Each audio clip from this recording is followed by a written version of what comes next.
crede sempre em Deus, crede em mim.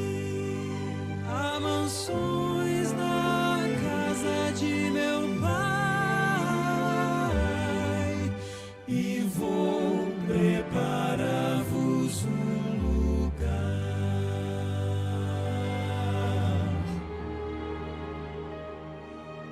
As palavras de Jesus ainda ecoam no universo e dentro do meu coração. Foram ditas pelo Mestre há tanto tempo, mas são tão incrivelmente atuais. Quando vejo as notícias, vejo o mundo quase a ponto de se desintegrar. Eu me lembro da promessa tão preciosa de que Cristo muito em breve vai voltar. Mas enquanto Ele não vem, sigo esperando. Enquanto Ele não vem, sigo com fé. Levanto os meus olhos para o alto. Meu coração me diz, Ele está vindo. E vivo os meus dias pensando, pode ser hoje. Talvez um dia ou dois depois de amanhã. O que importa saber é que Ele volta e vem pra recolher os que já são seus.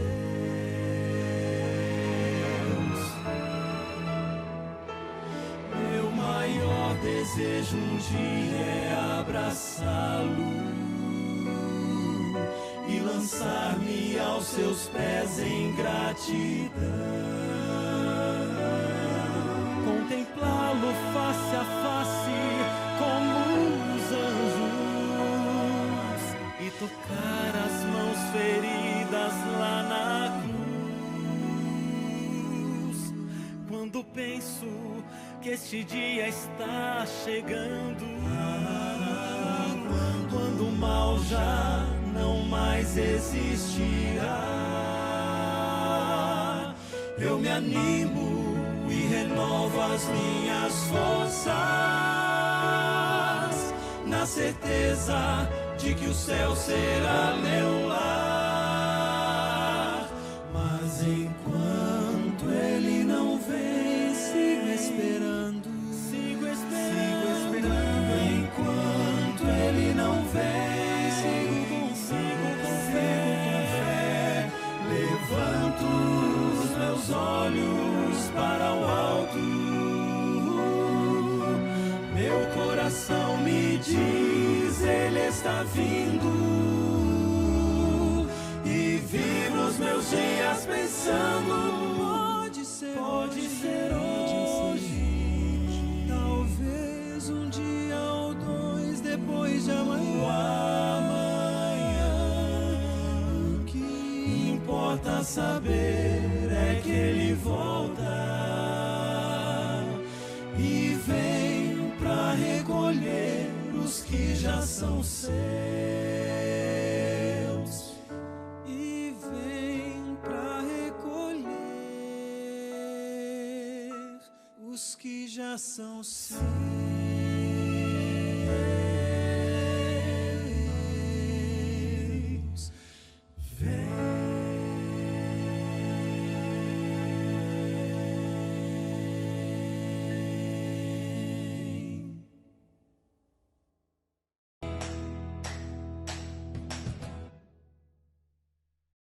Feliz sábado a todos, nossos queridos. Mais um sábado especial na nossa transmissão do culto online. Aqui nós temos hoje uma escola sabatina que certamente vai trazer você a uma compreensão mais ampla de como entender o texto sagrado. E eu fico muito feliz hoje de ter conosco dois convidados especiais, o pastor Gilson, lá do Brasil, de Sergipe, do meu estado, e está agora no distrito onde eu já fui pastor. É um grande prazer estar aqui com ele. E também o nosso querido irmão, pastor Vinícius, que é daqui da comunidade de Roterdã. Então, juntos hoje, vamos estudar idioma, texto e contexto. E eu quero convidar você a orar conosco agora nesse momento e quero pedir ao pastor Vinícius que faça essa oração. Senhor Deus, obrigado, Senhor, pela essa oportunidade de poder aqui estudar a Tua palavra e poder compartilhar com as pessoas, Senhor, que através da tecnologia pode consultar, pode escutar e também pode se animar a poder ter um estudo mais profundo da palavra de Deus, Senhor. Que o Senhor possa estar com todos nós, com os aqui presentes, que o Senhor possa colocar as palavras corretas, para que tudo possa ir conforme seja a tua vontade. Em nome de Jesus. Amém. Amém. Feliz sábado a todos. Prazer estar aqui com meu amigo pastor Tiago, que bondosamente me convidou para esse momento. Também com o pastor Vinícius. Aproveito para mandar um abraço para todos os nossos irmãos aí na Holanda e dizer que eles não me conhecem, mas eu tive aí um bom tempo trabalhando junto com o pastor Tiago aqui no Brasil, em Sergipe. Foram 9 anos juntos, somos vizinhos por 2 vezes, ele me substituiu, eu estou substituindo agora. Mas, amigos, irmãos, privilégio de estarmos juntos. Esse trimestre estamos estudando a lição da Escola Sabatina, um tema muito proveitoso. Eu tenho certeza que vai nos ajudar muito na compreensão da Palavra de Deus. E eu quero apenas relembrar aqui algumas coisas que nós aprendemos esse trimestre. Por que a compreensão, a interpretação da Bíblia ela é importante? Uma das razões que você já viu nesse trimestre é que há alguns abismos, alguns espaços entre nós e o texto bíblico. O primeiro deles é o espaço, o abismo temporal. Sabemos que a Bíblia foi escrita num período de pelo menos 3.500 anos, 2.000, o ano 100 ali, depois de Cristo, o Apocalipse, por volta do ano 94, foi escrito. Há alguns que acreditam que o Evangelho de João foi escrito depois disso. Gênesis, por outro lado, bem mais atrás, fazendo aí um total de 3.500 anos. Então, tem um abismo temporal muito grande entre o texto bíblico e nós. Um outro abismo que existe entre nós e o texto bíblico é o abismo cultural. 40 pessoas que escreveram a Bíblia, cada um vivendo numa cultura diferente, em épocas diferentes, totalmente diferente da nossa. Então, aqui há uma razão também importante para a interpretação do texto bíblico. E também o abismo linguístico, né, para o qual a lição dessa semana está voltada. A Bíblia foi escrita em hebraico e algumas partes em aramaico no Antigo Testamento, no Novo Testamento em grego.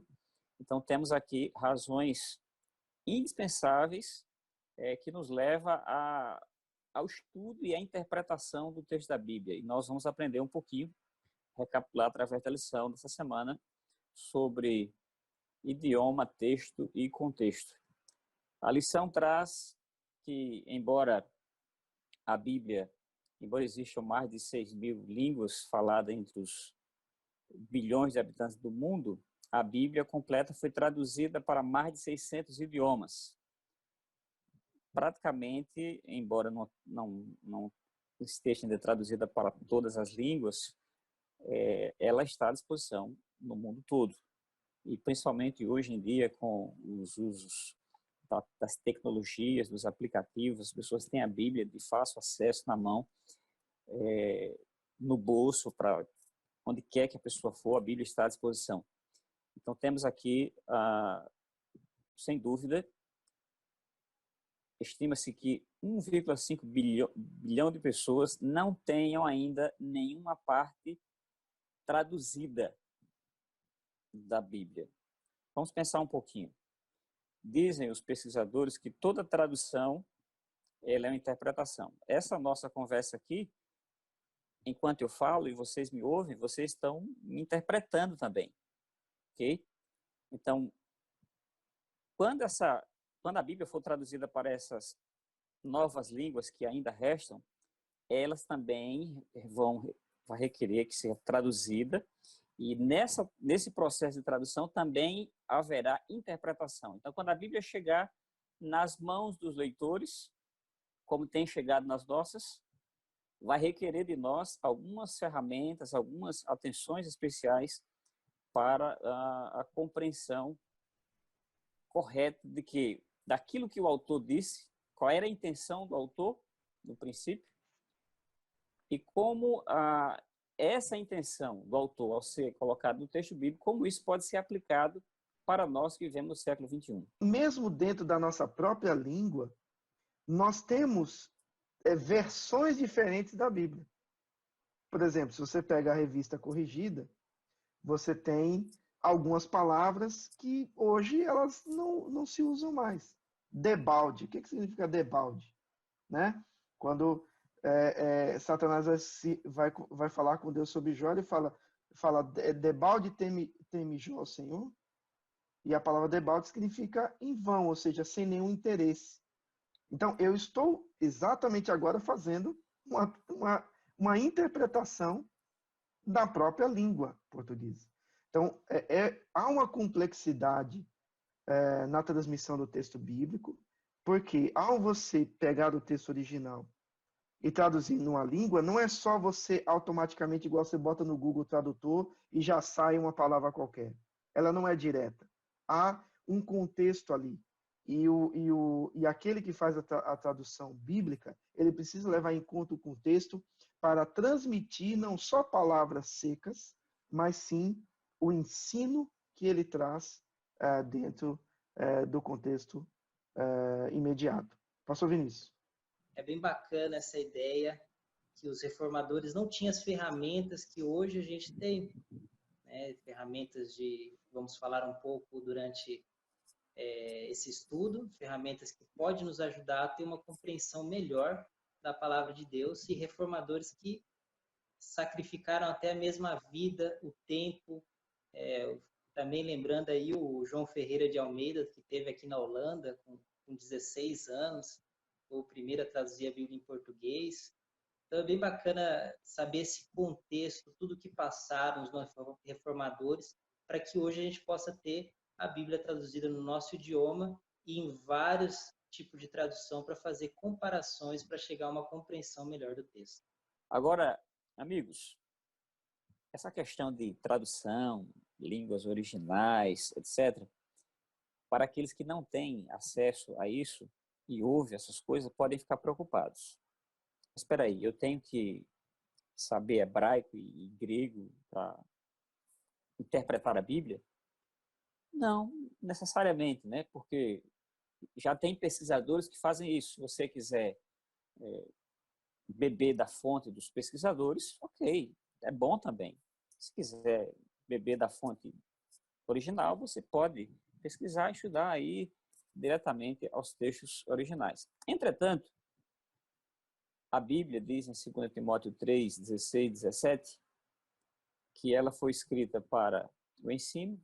Primeiro, ela é inspirada por Deus e útil para o ensino, para a repreensão, para a correção, para a educação na justiça, a fim de que o homem de Deus seja perfeito e perfeitamente habilitado para toda boa obra. Então, na Bíblia que você tem em mãos, você tem acesso aí na língua que você usa, você tem conhecimento suficiente, ou possibilidade suficiente de conhecer a mensagem de Deus para a sua salvação, sem depender dos textos originais. A Bíblia que você tem aí, ela é suficiente para isso. Okay? Então, não se desespere se você não conhece hebraico, grego ou outras línguas mais antigas. De segunda de Timoteu, né? Esse texto usa a palavra tepneutos, né? Teopneutos, que é a palavra inspirada ou soprada por Deus. E essa palavra claramente, claro que Paulo estava falando do Antigo Testamento, mas logo João, lá em Apocalipse, também dá a inspiração do fala da inspiração do Novo Testamento. E hoje a gente tem uma oportunidade, não só do Antigo, senão do Novo Testamento, a gente tem uma compreensão melhor do texto. Só que, lamentavelmente, também a Bíblia pode ser usada ou compreendida de uma maneira negativa. E as pessoas podem usar ela durante a história, a gente pode ver aí que usaram para guerra, para racismo, para justificar ações que na Bíblia mostra que não, mas só que tirando fora de contexto você pode justificar ações erradas. Então é muito importante compreender a Bíblia no contexto e na compreensão dela para que você possa tirar um verdadeiro aprendizagem, né? Para não poder usar a Bíblia de uma maneira errada. A Bíblia tem um propósito. E esse propósito está diretamente ligado ao impacto que ela busca oferecer no leitor. O propósito das Escrituras é apresentar, nos tornar sábios, apresentar o caminho e nos tornar sábios para trilhar o caminho rumo à restauração que Deus planeja para esse mundo. A restauração ao Éden que foi perdido quando houve a entrada do pecado. Então, nesse sentido, as Escrituras elas são esse instrumento. E a barreira linguística ela é um empecilho muitas vezes para a compreensão desse caminho. Então, Deus, pessoas capacitadas, oferecer o seu melhor talento, sua melhor disposição para tentar trazer a Bíblia e com o seu contexto, as palavras estão dentro de um contexto, com o seu contexto para o leitor final, para que o leitor tenha essa experiência de se tornar sábio para a salvação em Cristo Jesus. Vinícius?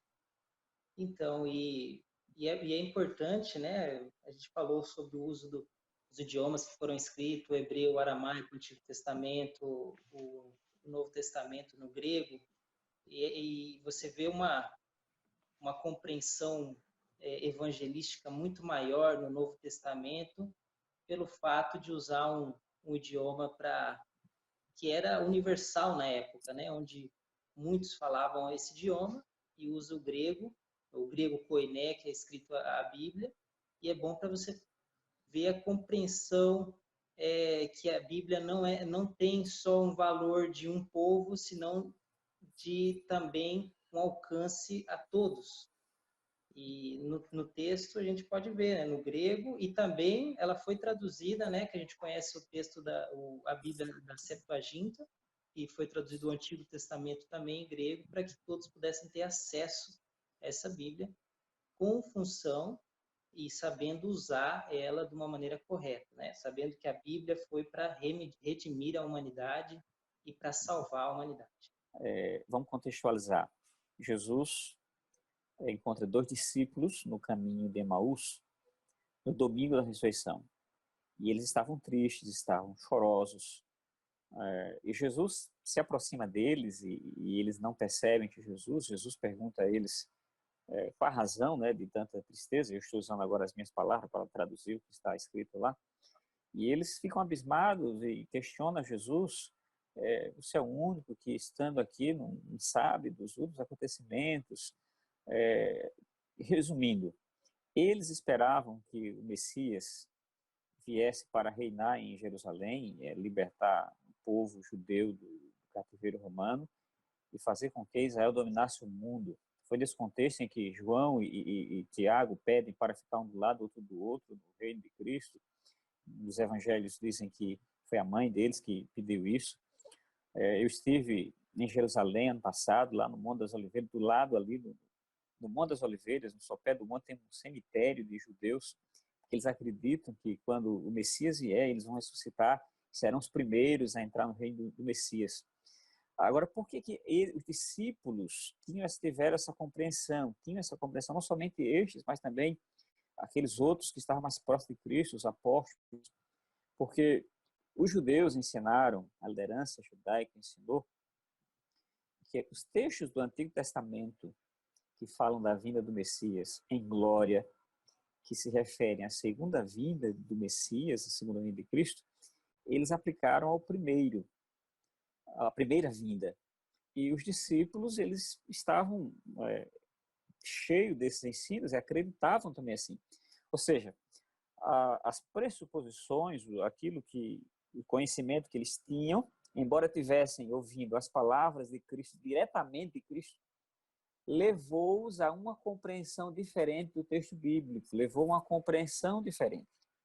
Ou seja, a nossa bagagem de experiência de vida, o que nós vivemos, o que aprendemos, de diversas formas, a educação, o aspecto cultural, local do país, o sofrimento, a dor, tudo isso nos influencia na hora de estudar e compreender a palavra de Deus. E a Bíblia diz que foi necessário que Cristo pegasse a própria Bíblia do Antigo Testamento, como disse Vinícius, começando pelo livro de Moisés, passando pelos profetas, pelo livro de Salmos, mostrando a eles que o que aconteceu com Jesus estava predito nas Escrituras. E Lucas 24:45 diz que Jesus abriu o entendimento deles. Outro dia, falando sobre isso, alguém perguntou, mas Jesus não poderia simplesmente mostrar os sinais em seu corpo sinais da sua morte, sinais da crucifixão?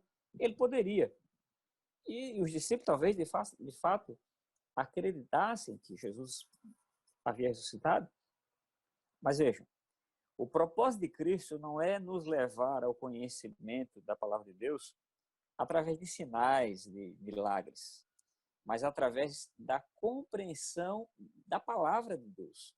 Porque a palavra de Deus é a norma. É ela quem define, ela é o texto que normatiza, inclusive para discernirmos se os sinais e maravilhas vêm de Deus ou não.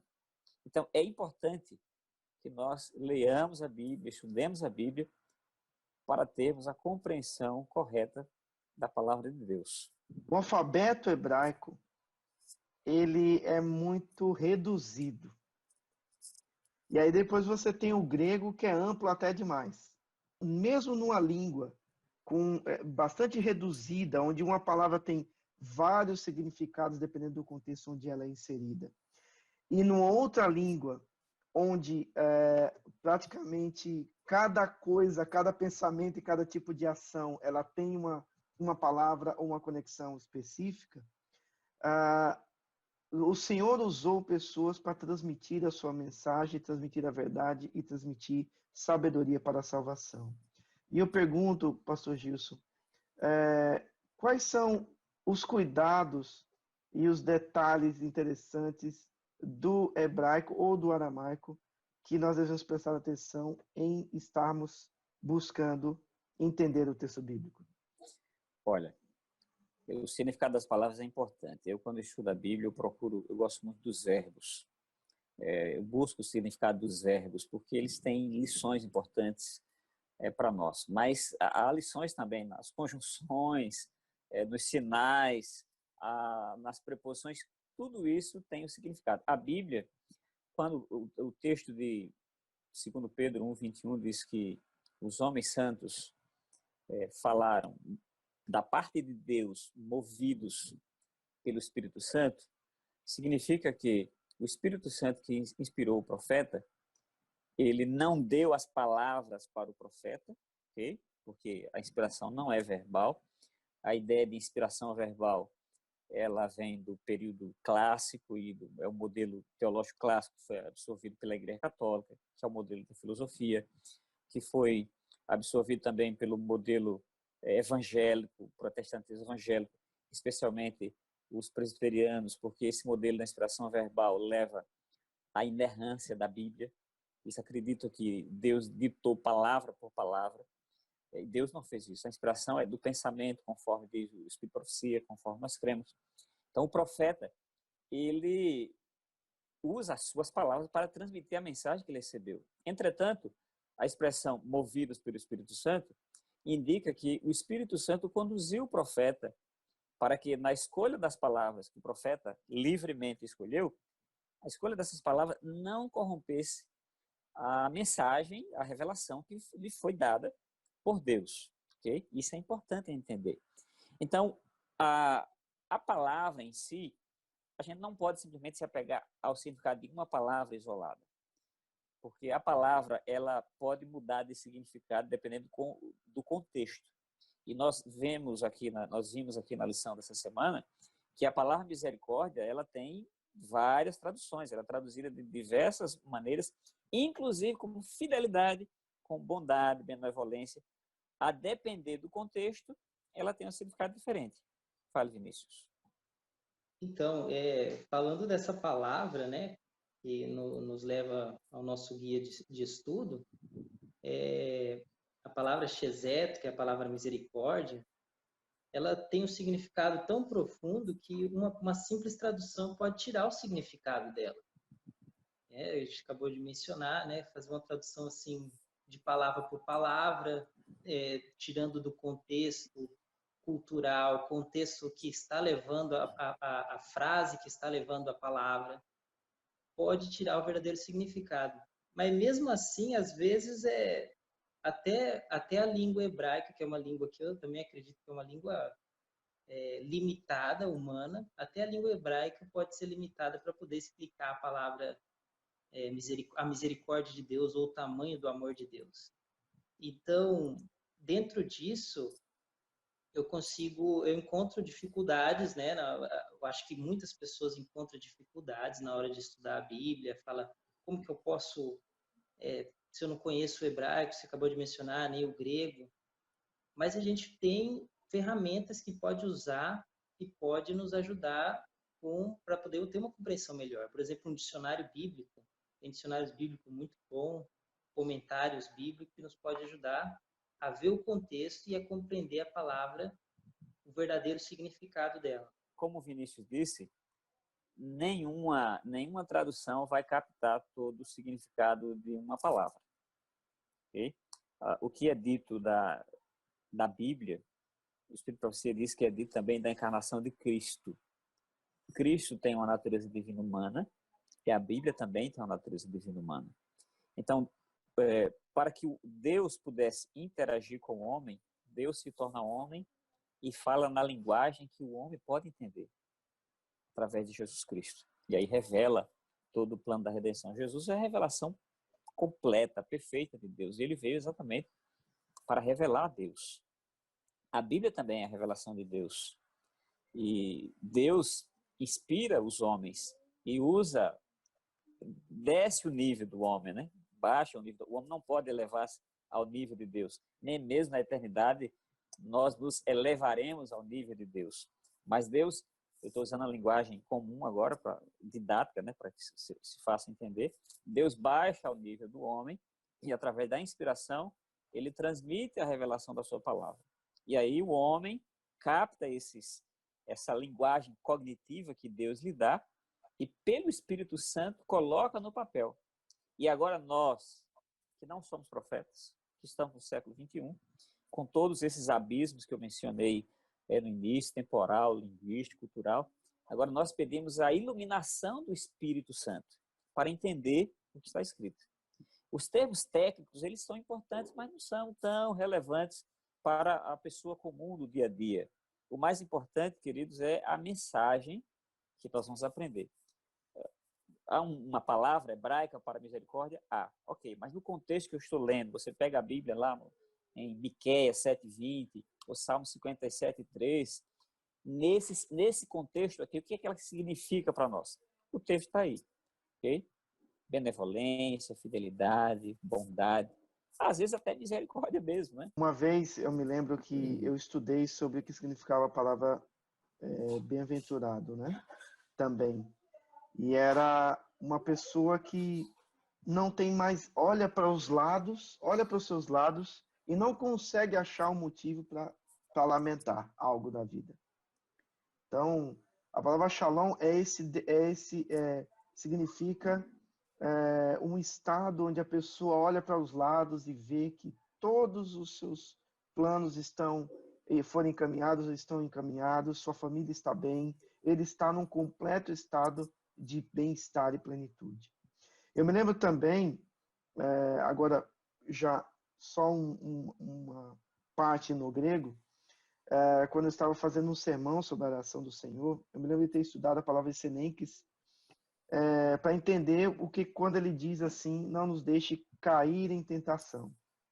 E a palavra cair, a tradução mais profunda dessa palavra é tragar, ser tragado. Ou seja, quando você entende um pouquinho a profundidade da palavra usada dentro daquele contexto, você pode entender algo mais amplo. Quando alguém deseja shalom, significa que, ou quando a palavra é usada, significa um estado de tranquilidade, de paz, de completo sossego e bem-estar. E, como eu estudei, a palavra Seneca significava que Jesus estava pedindo: a tentação vai vir, as pessoas vão até tropeçar, mas que elas não sejam tragadas pela tentação e sucumbam, né? E Satanás os leve das mãos do Senhor. Então, quando a gente entende algumas palavras, isso amplia o significado e o texto vem com mais força ao nosso coração.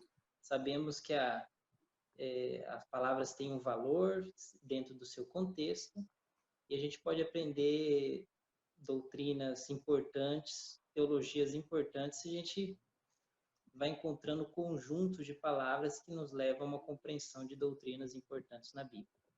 Quando a palavra se repete muitas vezes na Bíblia, fica mais fácil de ser estudada, porque é por comparações, né? Pelo método de comparação. Você vai ver como que o autor usou a mesma palavra em outras partes do livro, ou se ele tiver mais de um livro, como ele usou a mesma palavra em outros livros, como é o caso de Paulo, o caso de João, quando você encontra uma palavra no Apocalipse, aí a primeira opção vem como que João escreveu essa palavra em outras partes do livro do Apocalipse, ou como que ele escreveu no Evangelho, nas epístolas. Então, por comparação, chega-se a um significado mais próximo do texto original.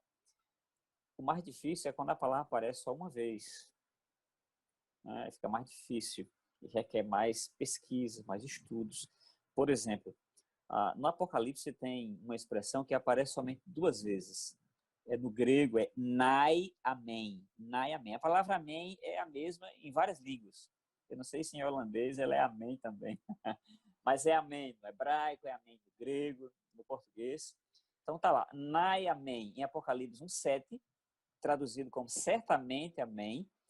E Apocalipse 22:20, quando também é traduzido como certamente amém. Isso indica a certeza absoluta. Por trás dessa expressão, João está dizendo, Jesus vai voltar com certeza. Então, nós diríamos aqui, para dar ênfase, como eu estou falando agora, com certeza, posso aumentar a tonalidade da voz. Se eu for colocar por escrito, eu posso colocar em negrito, entre aspas, entre parênteses, ou maiúsculas, de várias formas. Mas no texto hebraico e grego, que não tinha as palavras tudo juntas, as letras. Imagina, Tiago, se pegar um texto onde as letras tudo misturado, uma página você olha assim, como é que eu vou separar, como eu vou identificar aqui uma palavra da outra? Para nós, entre aspas, né, dando ênfase aqui, dessa confusão, o texto bíblico ele aparece em forma de repetições para dar ênfase. Por isso que Jesus dizia, em verdade te digo. Ou seja, Jesus queria dizer, olha, é assim mesmo e o que eu estou dizendo é irrevogável, vai ser assim, ponto. Hoje em dia, em português, por exemplo, se você vai fazer uma redação, se você repetir muito a palavra, você é tomado, é um texto não muito bom, não muito produtivo, né? A redundância, você vê que na Bíblia tem muitas expressões de redundância, né? Os típicos que falam, né? Subir para cima ou baixar para baixo, essas coisas que na Bíblia, se você não compreender, você fala, nossa, mas que texto mal escrito. Mas se você compreende a estrutura do texto hebraico, que a repetição dá ênfase, e quando eles quebram a narrativa da repetição, eles querem ensinar algo interessante. Isso é muito importante também. Em 1 Samuel 3, lá o chamado de Deus para Samuel, ele fala, chamou Deus, Aí quando ele quebra a narrativa, ele quer ensinar algo importante, quer também dar uma ênfase importante. E é importante a gente também entender que, embora isso para nós soe diferente aos nossos ouvidos, aos nossos olhos, quando lemos, quando ouvimos e lemos, para as pessoas da época era normal, eles entendiam que era de fato assim. Então, a Bíblia foi escrita num contexto em que o povo na época entendeu. Então, hoje, quando nós vamos estudá-la, a gente tem que descobrir o que o autor, o que esse texto que o autor quis dizer significou para a sua audiência original. Veja que coisa interessante. O que significou para eles? Quando vemos lá no Apocalipse a besta de 7 cabeças e 10 chifres. O que isso significou para a audiência de João no primeiro século? E aí trazer as aplicações para nós hoje. No livro de Gênesis 1 e 2, a Bíblia nossa em português, aparece a palavra homem várias vezes. Só que no Gênesis existem 3 palavras para homem. Para homem. A palavra Adão está lá, Gênesis 1, 27. Deus criou Deus o homem. Homem e mulher o formou. Façamos o homem, a nossa imagem, conforme a nossa semelhança. A palavra é Adão. Então, façamos o homem. A palavra homem aí significa a humanidade. Ele era o primeiro a ser formado. Quando diz homem e mulher os criou, no mesmo texto, a palavra homem aí já é uma outra palavra. A palavra aí é macho. O texto já está dizendo que Deus criou o homem, macho e fêmea. Homem e mulher. Algumas traduções já trazem a expressão macho e fêmea. A Ara traz, que a Ara também tem várias versões, né? Várias versões. Traz a expressão homem e mulher. E Gênesis 2, verso 7, criou o homem do pó da terra e lhe soprou nas narinas o fôlego de vida. Ali também é Adão, para dizer que a humanidade foi criada assim. Mas Gênesis 2, 24, quando diz que o homem deixa o homem, pai, mãe, e se une à sua mulher, aqui já é uma terceira palavra para homem, que é homem como marido. E aqui não podia ser a humanidade. Eva não era a esposa da humanidade toda, mas de um homem, de um marido, que era Adão. Okay? Então, o que vai definir, como foi dito antes, o significado é o contexto. Okay? Então, a palavra ela pode mudar a depender do contexto. Por exemplo, em Gálatas, nas cartas de Gálatas, se você conhece o objetivo da carta ou do livro, você vai ter uma compreensão muito melhor do texto. Em Gálatas, eles dão um objetivo o objetivo de Paulo é a justificação pela fé. Ali no livro de Efésios, ele dá mais ênfase na natureza da igreja. Então, você conhecer tudo isso, você dá um colorido para o texto. Né? As pessoas podem pensar, mas isso são coisas para teólogos que estudaram e tal. Não, você também pode fazer isso. Todo mundo tem acesso a isso. Tem ferramentas que nos ajudam a ter uma compreensão e dar um colorido. Você conhecer o contexto cultural que foi escrito. Isso vai fazer você compreender melhor a Bíblia. Você saber que a Bíblia é um livro que traz salvação, traz uma mensagem de salvação e é o livro mais importante que a gente tem hoje na nossa vida. Alguns teólogos, muitos, na verdade, o mundo evangélico de hoje, que se divide em conservadores e liberais, especialmente os conservadores, entendem que a Bíblia é inerrante, sem falhas. Ou seja, quando nós lemos o Antigo Testamento hoje, nós vemos que algumas coisas que foram ditas que iriam acontecer, não aconteceram. Por exemplo, Isaías 60 até o 66 fala de um novo céu e uma nova terra que deveria existir, se cumprir em Israel depois do cativeiro, e não se cumpriu. Então, o teólogo diz assim, tem que se cumprir do jeito que está escrito, porque a Bíblia é inerrante. Então, antes de Jesus voltar, Israel vai ter uma nova chance. É o que eles chamam de, no mundo teológico, isso é conhecido como dispensacionalismo, em que os últimos 7 anos que antecedem a volta de Jesus, depois do arrebatamento secreto, que tem um arrebatamento secreto, os crentes vão para o céu, depois tem mais 7 anos aqui. Desses 7 anos vem o anticristo, haverá 3 anos e meio de perseguição, e nesse momento Israel tem uma segunda chance para se converter. Okay? Então, a Bíblia não tem se cumprido dessa forma. Entretanto, quando nós lemos o contexto, nós vemos que todas as promessas que deveriam se cumprir em Israel no passado e não se cumpriram porque Israel não cumpriu as condições, elas se cumprirão no Israel espiritual. Porque o povo de Deus hoje continua sendo Israel, mas um Israel espiritual. E Apocalipse diz que esse Israel é composto de todas as nações, tribos, línguas e povos. Inclusive, a cidade santa é chamada Nova Jerusalém. O plano de Deus não mudou. O povo não cumpriu as condições e as promessas agora se estendem a todos aqueles que aceitam a Jesus pela fé. E isso a gente só entende quando lemos o livro em sua unidade.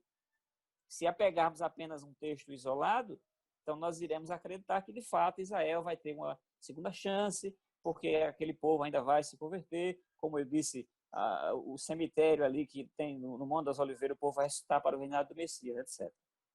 Então, há aí uma incompreensão ou uma interpretação inadequada do texto bíblico. Realmente, essa questão de como você olhar para o texto bíblico e retirar dele a informação que Deus deseja te passar, observando o contexto, ela é fundamental para que você não se perca.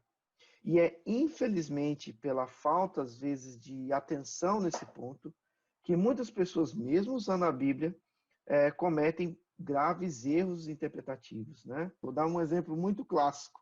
O chip, né? O chip, o famoso chip da besta, né? Que muita gente fala, não, porque se tiver cartão de crédito com chip é porque é a marca da besta. Aí depois era código de barra, não podia comprar nada que tinha código de barra.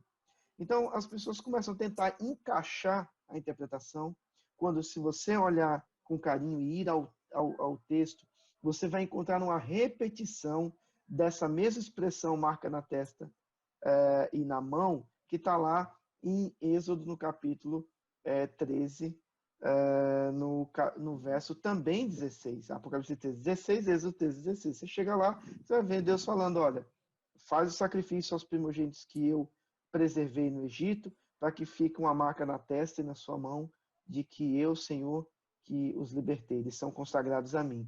Então, o que é isso? Tinha chip de Moisés naquela época? Não.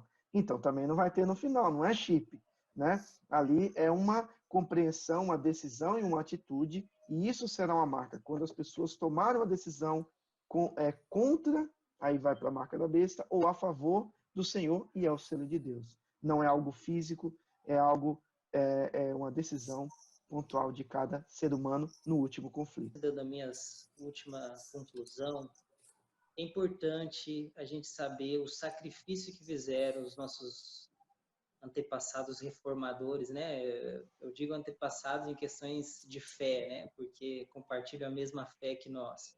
Mas os reformadores, eles fizeram esse sacrifício, sacrificaram vida, sacrificaram tempo para a gente ter acesso à Bíblia no nosso idioma, para a gente poder estudá-la, para a gente poder fazer uma investigação sobre ela, ver, compreender, pensar nele. Imagina se ele estivesse pensando, né? Se ele tivesse as ferramentas que hoje a gente tem e a gente não usa, saber que a Bíblia não é só o que o pastor... se o pastor estudou e ele falou que é assim, pronto, eu aceitei.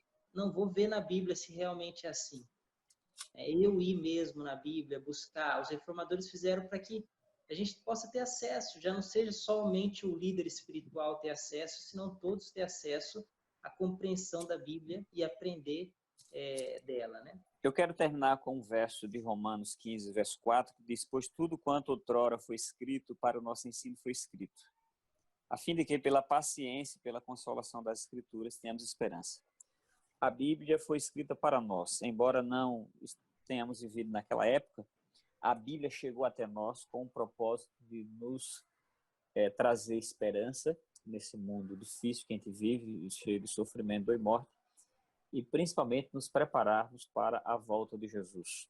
A Bíblia requer compreensão, interpretação, tudo isso. Entretanto, se você orar a Deus e pedir a iluminação do Espírito Santo, você terá a compreensão que precisa para a sua salvação.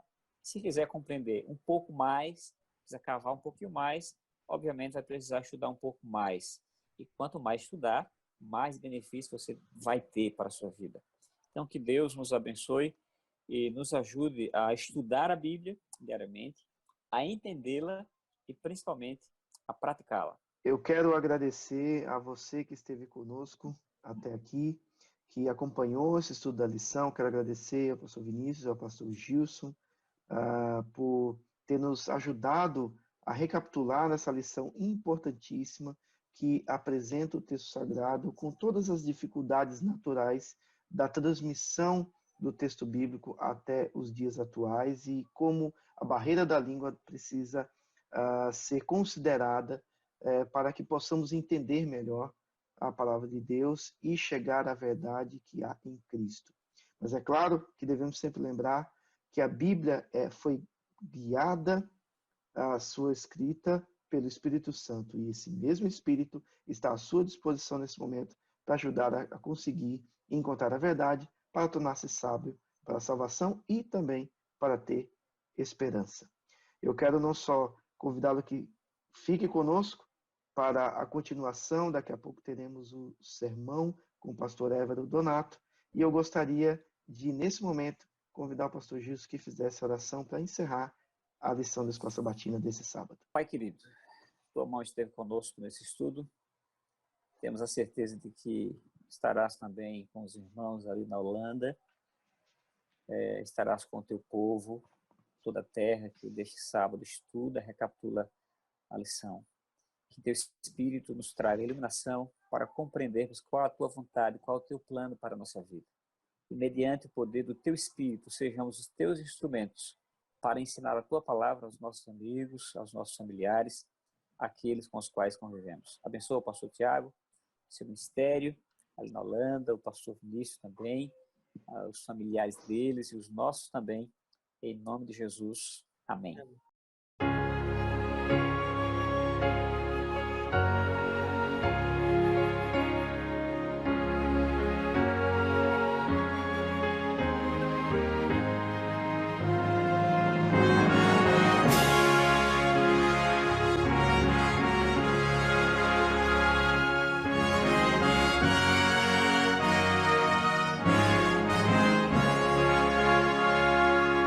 De segurança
Provai e vede. História de hoje: Esperança em Porto.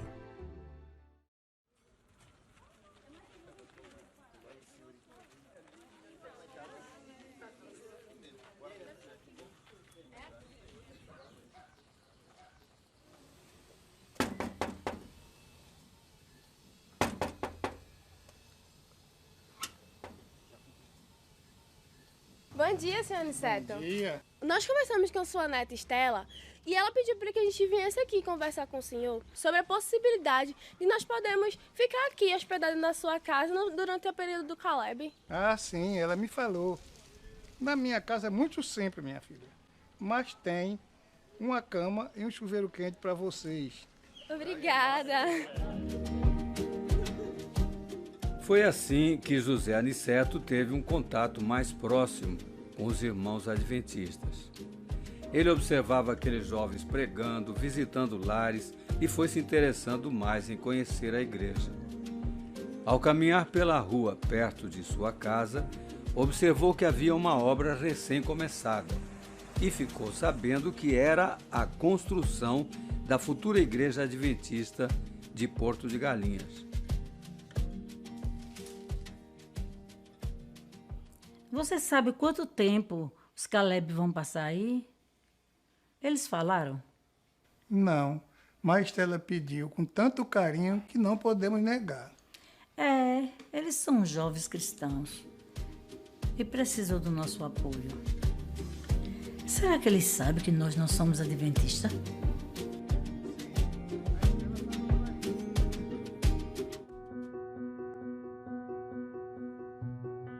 Com pouco tempo, a igreja ficou pronta. Um grande movimento missionário se instalou na cidade, que eles chamaram de Missões Curtas, para o projeto Esperança Porto de Galinhas.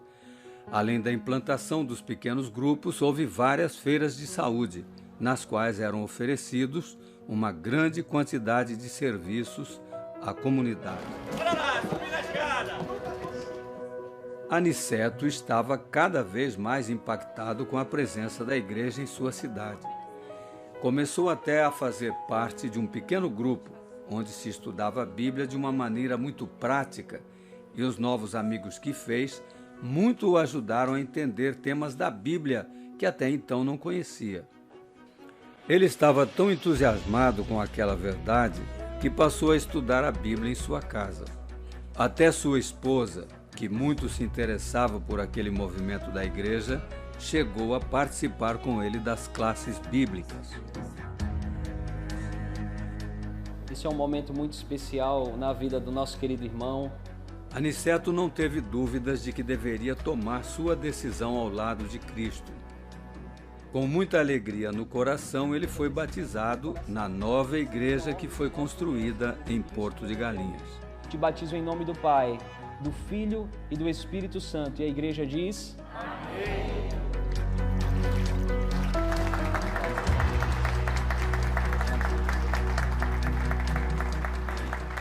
Em resposta a tudo que Deus lhe deu, ele tem experimentado a alegria de ser um fiel dizimista e de ainda contribuir para o avanço da obra de Deus através das suas ofertas. Hoje é possível entender melhor como a igreja realizou o trabalho evangelístico aqui em Porto de Galinhas. Não era um programa isolado, mas um movimento missionário em várias partes da nossa União. E isso só foi possível mediante a fidelidade de pessoas que nunca vieram aqui. Por meio dos recursos financeiros, a pregação do Evangelho em todo o mundo se torna uma realidade. Essa é uma grande maneira de cada um de nós sermos missionários e participar diretamente do avanço da obra de Deus aqui na terra, doando para a sua causa. Louvado seja o nosso Deus pela fidelidade dos irmãos. Provai e vede. E agora, eu os convido para esse momento especial de adoração, através dos dízimos e das ofertas. Que Deus os abençoe.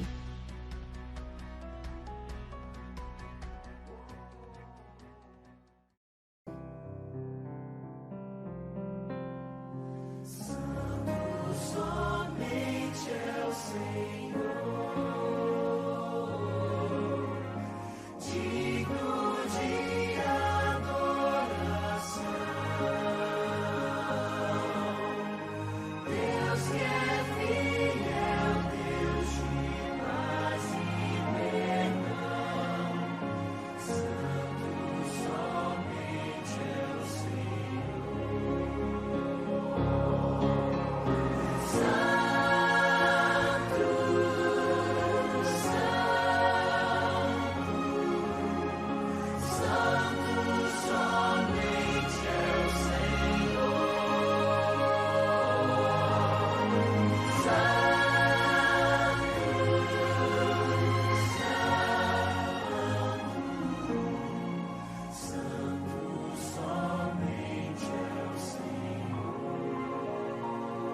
dia ele vem com segurança, mais e mais me revelar o seu amor.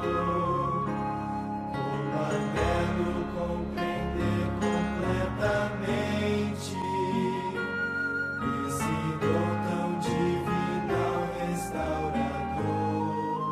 Sempre cuidará de mim, meu mestre, com desvelo e compaixão sem fim. Nenhum outro tira a culpa do pecado. Oh, como ele ama-me.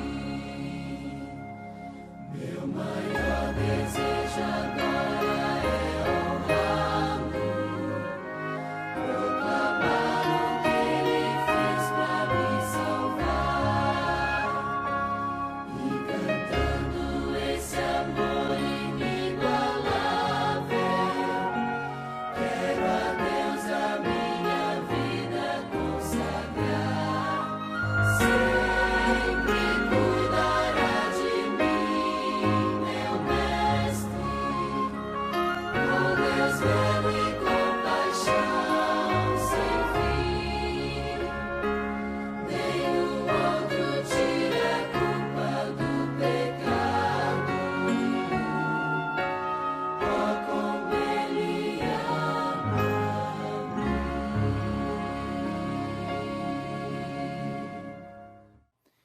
Louvado seja Deus por essa linda história. Seja muito bem-vindo a essa transmissão, onde juntos estudaremos a palavra de Deus. Que Deus abençoe a você, que Deus abençoe a sua casa nesse dia. Eu quero convidá-lo a orar agora e em seguida nós vamos ler a Bíblia Sagrada. Feche os seus olhos. Querido Deus e Pai maravilhoso, nós vamos abrir a Tua palavra agora, Senhor, e queremos que Tu nos abençoe neste culto especial. Que a Tua palavra encontre um lugar em nossos corações e que possamos ser abençoados e transformados pelo poder transformador da Bíblia Sagrada. Nos colocamos em Tuas mãos e o fazemos em nome de Jesus. Amém. Quero convidá-lo agora a ler a palavra de Deus. Abra sua Bíblia comigo no livro de 1 Samuel, no capítulo 4, versículo 17 ao 22, e depois o capítulo 7, verso 12. Veja o que diz a Bíblia. Está escrito assim: Então respondeu o que trazia as novas e disse: Israel fugiu de diante dos filisteus. Houve grande morticínio entre o povo, e também os teus 2 filhos, Ofni e Finéias, foram mortos, e a arca de Deus foi tomada. Ao fazer ele menção da arca de Deus, caiu Eli da cadeira para trás, junto ao portão, e quebrou-se-lhe o pescoço, e morreu, porque era homem velho e pesado, e havia ele julgado a Israel 40 anos. Estando sua nora, a mulher de Finéias, grávida, e próximo o parto, ouvindo estas novas, de que a arca de Deus fora tomada e de que seu sogro e seu marido morreram, encurvou-se e deu à luz, porquanto as dores lhe sobrevieram. Ao expirar, disseram as mulheres que a assistiam: Não temas, pois tiveste um filho. Ela, porém, não respondeu, nem fez caso disso, mas chamou o menino e acabou dizendo: Foi-se a glória de Israel. Isto ela disse, porque a arca de Deus fora tomada e por causa de seu sogro e de seu marido. E falou mais: Foi-se a glória de Israel, pois foi tomada a arca de Deus. Agora o capítulo 7, versículo 12. Veja o que diz a palavra de Deus comigo. Verso 12 diz assim: Tomou então Samuel uma pedra e a pôs entre Mispa e Sem, e lhe chamou Ebenezer, e disse: Até aqui nos ajudou o Senhor. Que tremendo texto, não é verdade? Até aqui nos ajudou o Senhor. Essa é uma frase dita comumente em nosso meio. Já a ouvimos em diferentes lugares e também já a ouvimos de diferentes formas. Mas o que de fato significou essa frase? qual foi o seu contexto e como podemos aplicar para as nossas vidas. Para entender a importância de Ebenezer, nós precisamos voltar para o período dos juízes. Esse foi um período bastante delicado, durou cerca de 350 anos. Foi uma época de densa apostasia na história de Israel. Foi caracterizada por um ciclo vicioso. Era mais ou menos assim: o povo apostatava, clamava ao Senhor e o Senhor enviava um libertador. Era sempre esse o ciclo. Eli era o sacerdote e líder religioso, e a sede do governo e templo provisório estavam na cidade de Siló. Os inimigos mais ferrenhos do povo de Deus nessa época eram os filisteus. Para você ter uma ideia, nesse período os filisteus lutaram ferrenhamente contra o povo de Deus. É interessante que o texto bíblico fala de dois momentos distintos. Por exemplo, 20 anos antes, houve uma derrota e devastação. Agora, 20 anos depois, houve alegria e vitória. Dois períodos completamente distintos. A primeira batalha aconteceu entre Ebenezer e Afeca. É importante lembrar que o nome Ebenezer aparece aí no texto bíblico, porque a narrativa foi escrita posteriormente. Mas ainda não havia o monumento Ebenezer, não havia esta pedra. Podemos dizer que esse período é o período pré-Ebenezer. Uma das perguntas cruciais desse texto é por que eles foram derrotados nessa primeira batalha, 20 anos antes. Existem pelo menos 3 razões que quero apresentá-las a você. A primeira razão é que lutaram no poder da carne. Preste muita atenção. Não consultaram a direção de Deus antes de irem para a batalha. Olha o que aconteceu. O povo de Israel tinha o seu próprio exército, o seu próprio plano e o seu próprio caminho. Eles saíram para guerrear não com fé e humildade, nem com confiança no Senhor, mas com orgulho na própria astúcia e em seu poder. Quando Deus estava com eles, nenhum inimigo era páreo, mas quando não estava, a derrota era certa.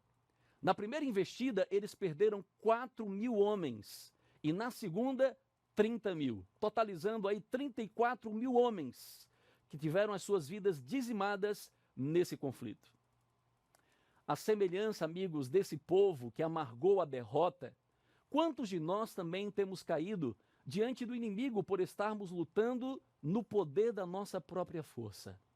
Talvez eu esteja pregando para gente que perdeu grandes batalhas por confiar em seus próprios recursos, em sua experiência, em suas habilidades pessoais, em seu conhecimento acadêmico, em seus próprios méritos. Sim, amigos, quando batalhamos no poder da carne, confiando em nossas próprias forças, fracassamos mais cedo ou mais tarde. Mas há uma segunda razão. A segunda razão apresentada no texto, porque eles perderam aquela batalha. E a segunda razão é que eles consideraram a arca como um mero talismã de sucesso. Nós podemos ver isso no versículo 4, por exemplo. Parecia que eles estavam fazendo o certo. Pare para pensar comigo. Eles foram a Siló, onde estava o templo de Deus. Eles pegaram a arca, símbolo da presença de Deus e que também já havia sido utilizada em outras circunstâncias. Eles tinham os 2 filhos de Eli, representantes do sacerdócio entre eles. A pergunta é, o que poderia dar errado? Parecia que estava tudo certo. O problema é que eles estavam cheios de religiosidade, mas estavam vazios de Deus. Escutou isso? É possível estar cheio de uma religiosidade, mas estar vazio de Deus. Ter uma aparência de religiosidade forte, mas na realidade não ter a presença de Deus fortemente no coração. Ellen White, comentando sobre isso no livro Patriarcas e Profetas, na página 430, ela diz que a fé de Israel era simplesmente uma fé nominal e perderam o poder da mesma para prevalecerem com Deus. Deus não estava com eles, porque eles já haviam abandonado a presença de Deus. Em outras palavras, eles tinham uma religiosidade forte, mas uma fé fraca. Eles confiaram na Arca da Aliança, mas não no Deus da Aliança. Eles queriam acessar o milagre, mas não queriam ser acessados por Deus. Amigos, a lição é clara. Cristianismo tem que ser essencial em vez de nominal. Isso nos leva à terceira razão, porque eles foram derrotados pelos filisteus.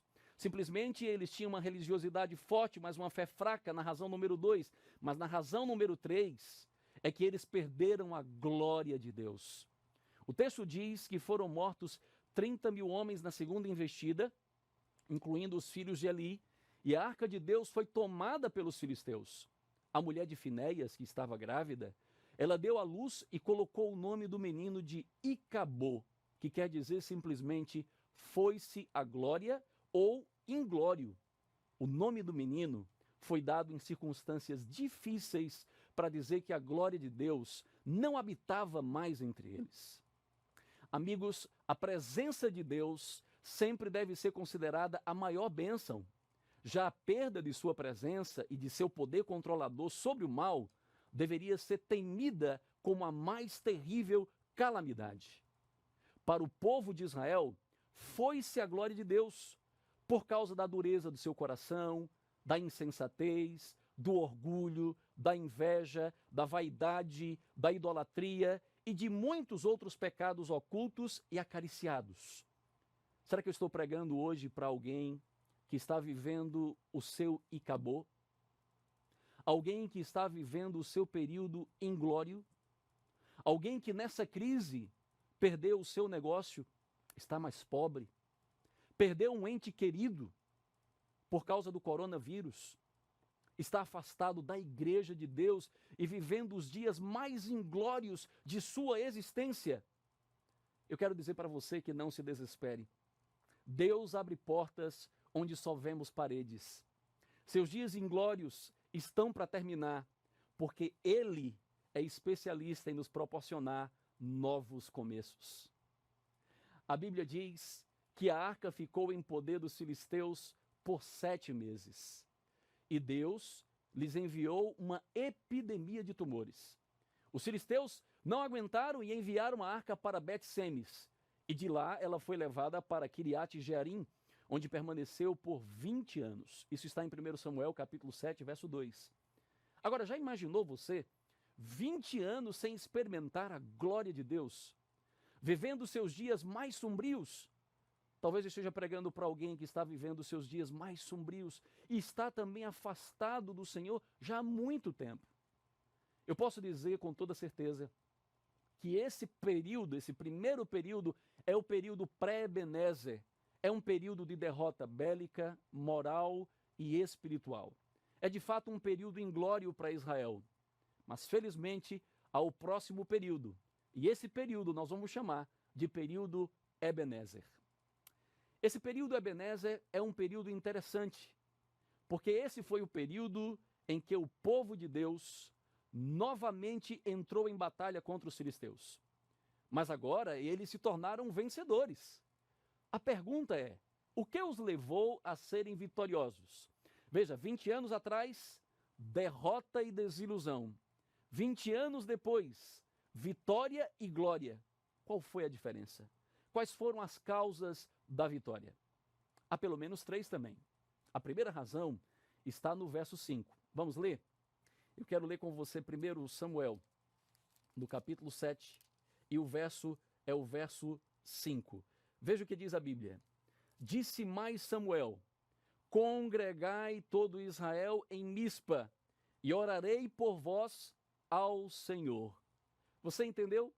Samuel orou pelo povo ao Senhor. Todo o povo se congregou em Mispa. Eles jejuaram, eles confessaram seus pecados ao Senhor e oraram intensamente. Isso lembra o povo de Israel em Babilônia, por exemplo. Eles ficaram cativos por 70 anos. E você lembra o que aconteceu? Daniel orou ao Senhor em favor do povo de Israel. O próprio Daniel confessou o pecado do povo diante de Deus. E então a mudança aconteceu. Amigos, nós não podemos encobrir os nossos pecados. É preciso render-se e confessar os pecados diante de Deus. É necessário reconhecer que o inimigo é maior e precisamos de uma ajuda superior. Deus lhes deu a vitória depois que houve oração e confissão. Ao orarem ao Senhor, eles estavam deixando de olhar para si mesmos. Esse é o poder da oração. A oração tira o foco de nós mesmos e coloca o nosso foco em Deus. Escute o que eu vou lhe dizer agora. A oração é o recurso que nos faz desejar mais o céu. E quanto mais do céu desejamos, menos da terra cobiçamos. Quer vencer as suas batalhas? Tenha uma vida de oração. Quando nos colocamos de joelhos diante de Deus, Ele luta por nós diante dos homens.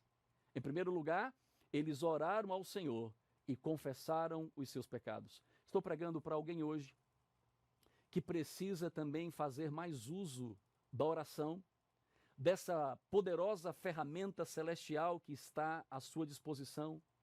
Alguém que precisa também confessar os seus pecados diante de Deus e dizer para o Senhor: Senhor, hoje eu me rendo, porque eu reconheço que a luta é muito maior do que o que eu posso lidar. E é por isso que eu preciso da tua ajuda. Primeira razão, eles oraram e confessaram os seus pecados ao Senhor. A segunda razão agora da vitória. Em segundo lugar, está agora o verso 9. Vamos ler comigo o verso 9. Veja o que diz aí a palavra de Deus. Vamos na Bíblia. 1 Samuel 7, verso 9, diz assim: Tomou, pois, Samuel um cordeiro que ainda mamava e o sacrificou em holocausto ao Senhor. Clamou Samuel ao Senhor por Israel e o Senhor lhe respondeu. Que fantástico, não é? Em outras palavras, o que aconteceu aqui é que Samuel fez o sacrifício. Samuel sacrificou um cordeiro em favor de todo o povo. Amigos, o caminho da vitória passa pelo sacrifício, sabia disso?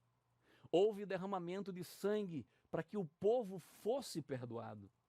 Esse aqui é um símbolo claro do Cordeiro de Deus e de seu sacrifício para nos tornar vencedores. Olha, não há vitória sem Cordeiro. Quer ser vitorioso no meio das crises? Tenha o Cordeiro de Deus em sua vida. Na jornada cristã, que vai desse mundo caído até a nova terra restaurada, todos os caminhos passam pela senda do sacrifício. Jesus passou por esse caminho. E eu e você também precisamos passar. Mas alguém vai perguntar: que sacrifício eu preciso fazer então, pastor? Um deles é a crucificação do próprio eu. Jesus mesmo disse: se alguém quer vir após mim, negue a si mesmo, tome a sua cruz e siga-me. Isso está em Marcos 8:34. Em outras palavras, crucificar o eu é a única forma de chegar à estatura espiritual de Cristo. E olha o que aconteceu em 1 Samuel 7, 3 e 4, o texto bíblico diz que eles lançaram fora os seus deuses e eles prestaram culto somente ao Senhor. Em outras palavras, eles reconheceram que haviam pecado contra Deus. Sacrificar o eu é lançar fora os ídolos da alma. Há algum ídolo do coração ou paixão desse mundo que precisa ser sacrificado no altar de Deus? O caminho da vitória passa pelo sacrifício.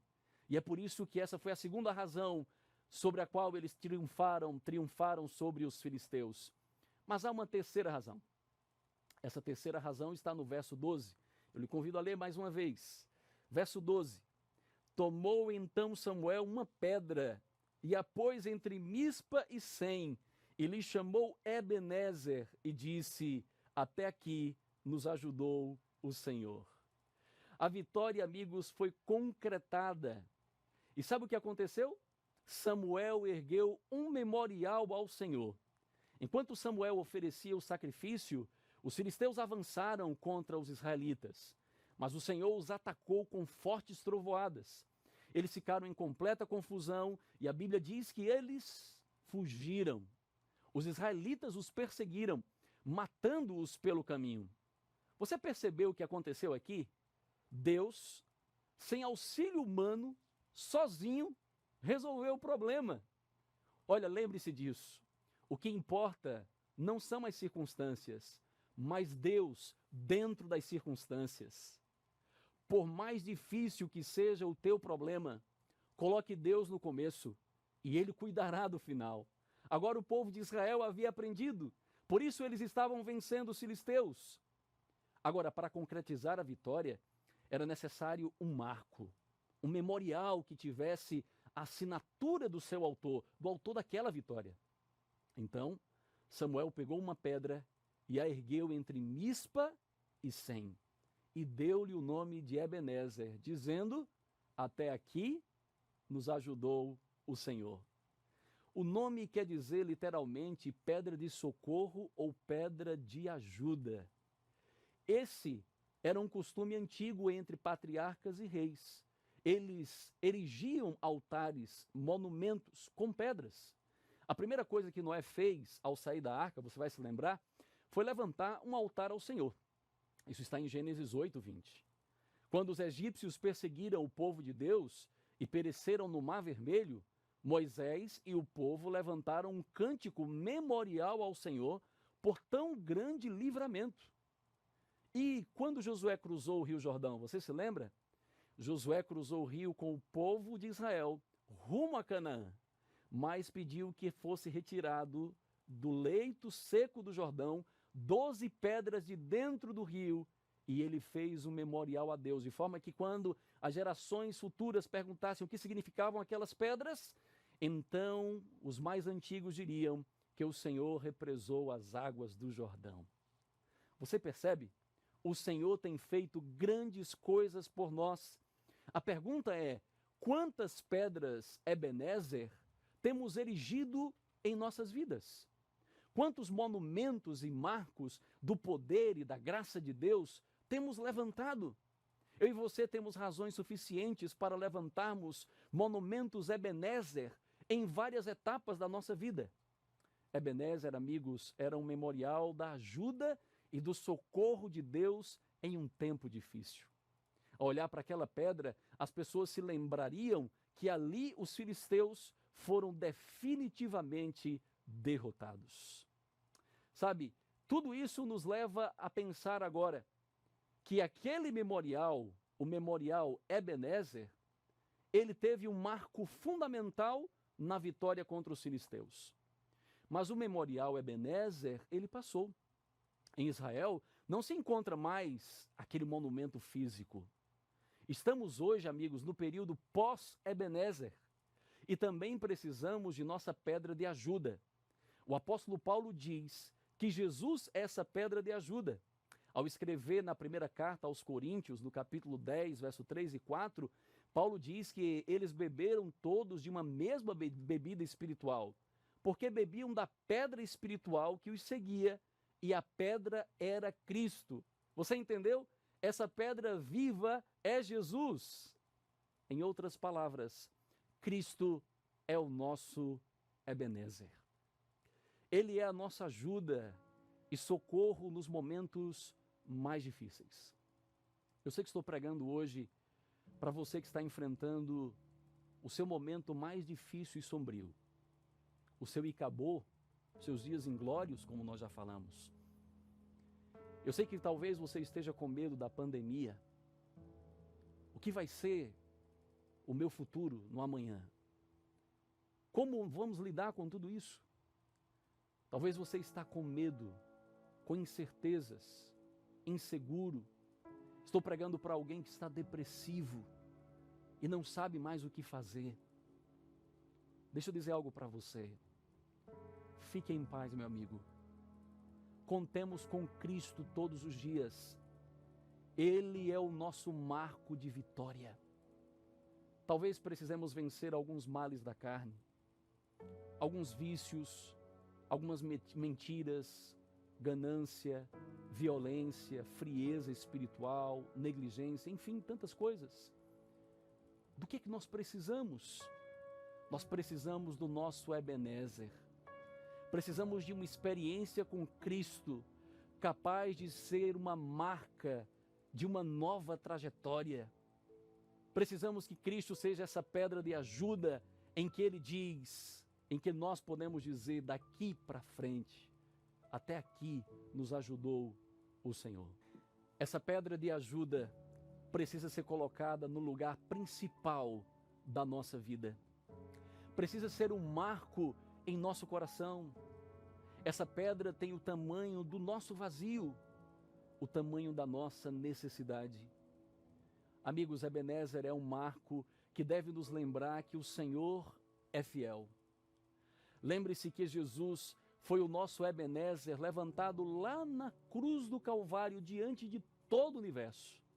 E ele foi levantado para dizer que eu e você não estamos sozinhos nas mãos do inimigo desse mundo. A cruz foi o nosso marco de vitória, onde nosso Ebenezer foi levantado para a salvação de todo aquele que crê. Mas ele continuará sendo a nossa pedra de ajuda até o fim, pois ele voltará para nos redimir. E naquele dia, todos os salvos dirão: até aqui nos ajudou o Senhor. Passaremos a eternidade com o nosso Ebenezer dizendo: até aqui nos ajudou o Senhor. Sabe qual é o plano de Deus? O plano de Deus nesse dia para quem está receoso, quem está aflito, na dúvida, na incerteza, se Deus trará livramento ou não, o plano de Deus é: fique tranquilo, pois eu sou o seu Ebenezer. Cristo está dizendo isso para você com todas as letras, você entendeu? Prossigamos, amigos, prossigamos em servir ao Senhor com fidelidade, e assim vamos receber a ajuda divina em tempo oportuno. Não tema o que você está enfrentando, as lutas, as dores, as perdas. Lembre-se do que a Bíblia está dizendo para mim e para você. Juntos nós podemos dizer: Ebenezer, até aqui nos ajudou o Senhor. Que tal hoje você colocar sua vida nas mãos de Deus mais uma vez? Que tal hoje você dizer: Senhor, eu preciso de um marco de vitória.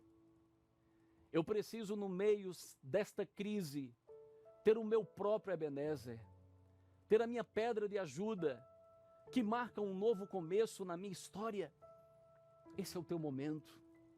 Clama ao Senhor, faça como fez o povo de Israel, ore, confesse, permita que o Cordeiro seja o seu verdadeiro sacrifício e deixe que Deus construa no seu coração o seu marco, que ele seja a sua pedra de ajuda para você ter uma nova história para contar. Eu quero orar por você, eu quero orar pela sua casa, mas eu quero perguntar para você, se você gostaria de dizer hoje para Deus: Senhor, seja o meu Ebenezer. Não importa as lutas ou as circunstâncias, eu creio que o Senhor tem sido o meu Ebenezer em vários momentos da minha existência. E agora eu quero que o Senhor seja mais uma vez essa pedra de socorro, essa pedra de ajuda. Se você gostaria de dizer isso para Jesus hoje, levante a sua mão aí, de onde você está. Levante a sua mão em sinal de aceitação e diga: Ebenezer, até aqui nos ajudou o Senhor. Que Deus te abençoe. Feche seus olhos, vamos orar. Nosso Deus e Pai, muito obrigado por tuas bênçãos. E muito obrigado porque nós nunca estamos sozinhos. As batalhas mais difíceis e ferrenhas, contra o inimigo de nossas almas, contra as circunstâncias desse mundo, o Senhor se levanta para ser o nosso Ebenezer, a nossa pedra de ajuda, o memorial de vitória com o qual podemos contar. Pai, visita agora esse coração, essa pessoa que está ouvindo a Tua palavra agora. Tem alguém se sentindo derrotado e precisa que o Senhor seja o seu Ebenezer. Nesse momento, Pai, seja esse memorial, essa pedra de ajuda para esse coração. Estou falando para famílias que estão devastadas, Pai. Estão precisando desta pedra de ajuda. Estão precisando do Ebenezer celestial. Toma, Pai, essas vidas em Tuas mãos. Talvez eu esteja falando para alguém, Pai, hoje. E nessa oração eu quero colocar e incluir Quem sabe alguém que não está conseguindo vencer algum vício, Pai. Precisas de um Ebenezer em sua vida. Visita esse coração, Senhor. Nós queremos concluir e dizer do fundo de nossos corações: obrigado, porque Tu és o nosso Ebenezer. Até aqui nos ajudou o Senhor. Agradecidos estamos, em nome de Jesus. Amém.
gratidão.